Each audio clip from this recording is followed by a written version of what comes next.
weekend.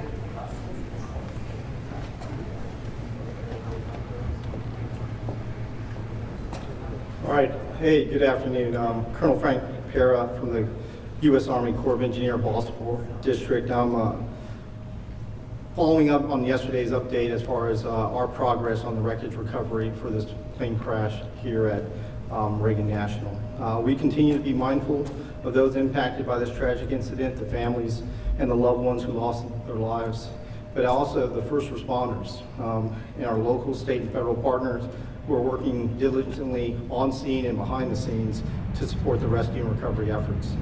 Yesterday I provided some insight into our salvage operations as well as the iterative cycle that we've used to make sure that we're doing that in close coordination with Unified Command. Again, our process is committed to the dignified process for recovery of the remains for personnel and passengers of the flight.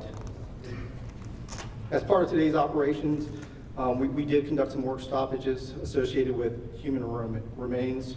Assistant Fire Chief Steen can discuss those details further, but I do want to emphasize that should any remains be located, we have done and will continue to do an automatic work stoppage until the proper coordination with the appropriate authorities can be conducted. And today was a very successful day for the most part. We began the effort to clear the wreckage in the Potomac right at sunrise. We left Gravelly Point and then began this larger interagency effort. Throughout the day, we've had some success. The first of the two engines was removed at about 10 o'clock this morning. Shortly after that, about noon, we had the fuselage out of the water. And then about 2:30 this afternoon, we began our salvage operations to begin to bring the wing out of the water. Those were our goals for today. The fuselage, the engine, and the wing, we are on our way. Right now, we anticipate that most of those items will end up on the barge, like we talked about last night, stay overnight in a secured and covered condition until we can make our way to a transport point tomorrow morning. A lot of our operations tomorrow will be dictated by tidal conditions. The barge that we're using has a shallow draft. We're going to wait till high tide, probably close to around 10 o'clock before we can start actually begin transferring those items from the barge over to the transport that will eventually bring them over to Hangar 7, and then returning back out to complete our operation. Over the next 24 hours, our goal is really to complete our commitment to finishing the civilian plane recovery. Tomorrow, our goal is going to be the cockpit.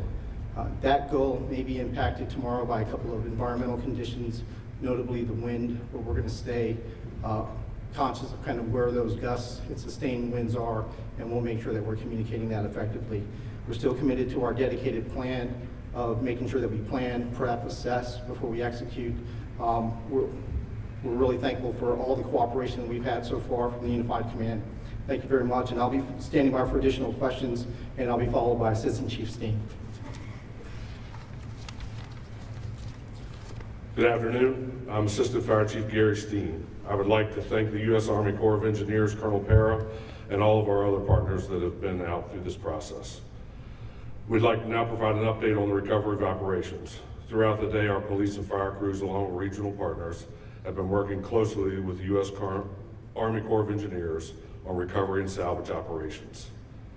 As of this update, we have positively identified 55 sets of remains. During recovery and salvage operations today, additional human remains were located. These remains, as well as remains that have been recovered previously, are in the process of being positively identified by the Office of the Chief Medical Examiner of the District of Columbia. All those involved with these efforts continue to work diligently at several sites. At this point, we will now take questions. Yeah. Yes, sir. You said more remains of folks who died were found today. You said more remains of folks who passed away were found today. Do you have an updated number on how many of the 67 have now been found? No, we're still at 55 positively identified. Yes, sir. Question for Colonel Ott, if I may, sir. We talked yesterday, you said these were experienced pilots, they knew this airspace.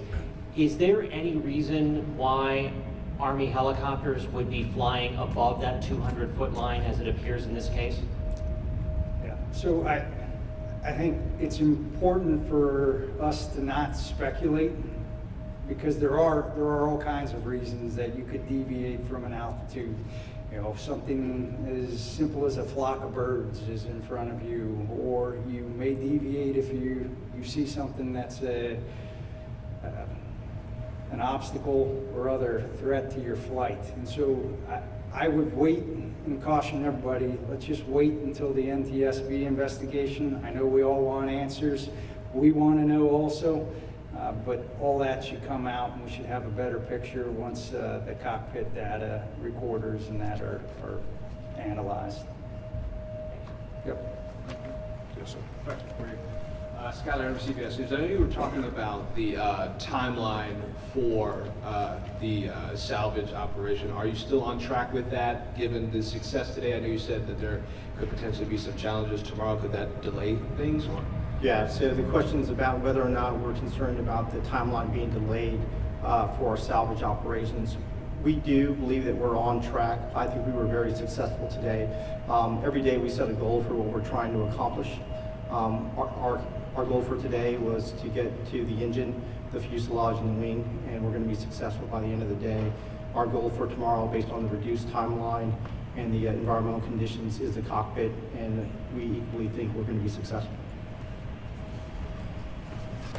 Yes, sir. Hi, Chief. Tom Costello with NBC News. Could you talk about the emotional toll that this must take on these divers who are in the water and trying to recover the remains of these victims, and do it, as you've said over and over again, in a dignified manner, but presumably you're dealing with children and parents and families. I'm just wondering what this does to the divers who are in the water. So the question was about the emotional toll that this takes on the divers and first responders, and even on all of our other partners, right? So this is tragic, right? And we've had peer support in place since the first hours of the incident to help provide that additional help that they need. And we will continue with that throughout the rest of their careers if necessary to provide them that support. But I mean, it is tragic, and everything imaginable that you can think of, right? That is what they're dealing with day in and day out. And we're going to continue to provide support to them. Yes, sir. Can you describe how you came up with this plan to strategically take out each of those elements that you just described? Yeah, so the process that we do, and this is typical for most salvage operations, is to ensure that you understand the environment. So there is a series of iterative events that kind of inform the dive and salvage process. First, like we said, is a wide area scan that gets us down to a localized area. Once we get to that localized area and we're at the wreckage, there's a dive survey that really kind of informs the conditions at that point. And we have to understand the structure to inform the next part, which is the salvage plan. The salvage plan is really the execution of kind of how we're going to lift that day. Now, the only change to any of that is the process that we're doing that addresses the human remains that we talked about before. And we work that in painstaking detail with the entire interagency, and as well as all of our partners within the Unified Command. And we think we've got a great, solid plan that we've executed on a number of occasions now successfully as far as a dignified recovery of those remains. Yes, ma'am. Yes, in previous briefings, it was said that in order to recover the rest of the victims, it would require the removal of the wreckage. Is it still believed that the remaining remains, the remaining bodies, are within the wreckage at this point? I believe that is accurate, yes. Yes, ma'am, right here. Similar question. Okay. Anyone? All right. Thank you, everybody. Thank you.